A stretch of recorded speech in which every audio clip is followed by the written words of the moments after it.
author Marianne Williamson reveals long-shot 2024 primary bid against Joe Biden.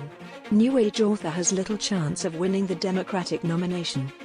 Marianne Williamson, the self-help author and former spiritual advisor to television mogul Oprah Winfrey, has announced she will challenge President Joe Biden in the Democratic presidential primary election next year. In an interview with Northwestern University's Medill News Service, Ms. Williamson, who was also a candidate for the Democratic presidential nomination in 2020, said she would be running again.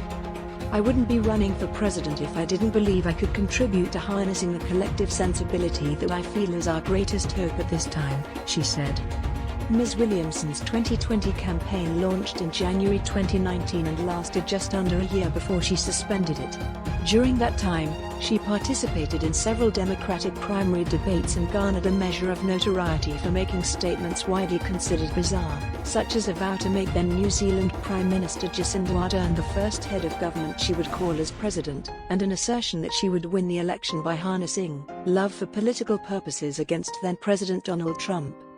A month after dropping out of the 2020 race, she appeared with Senator Bernie Sanders at a campaign rally and announced she was endorsing the Vermonter, who was then in a competitive race for the Democratic nomination with Mr. Biden.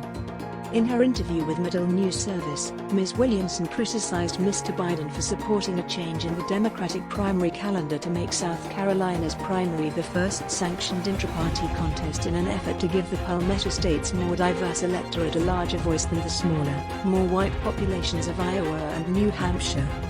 The author suggested it was an effort to rig the process in favor of the incumbent president, who in 2020 won the South Carolina primary overwhelmingly.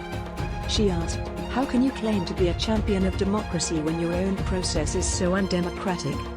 Ms. Williamson also complained about media coverage of her prior campaign, asserting that the press tried to paint me as silly. "They tried to paint me as unserious because they know I'm not," she added. That's today's latest news. Don't forget to subscribe, like, and comment so that this channel can continue to exist. Thank you for listening to the end and I hope it's useful.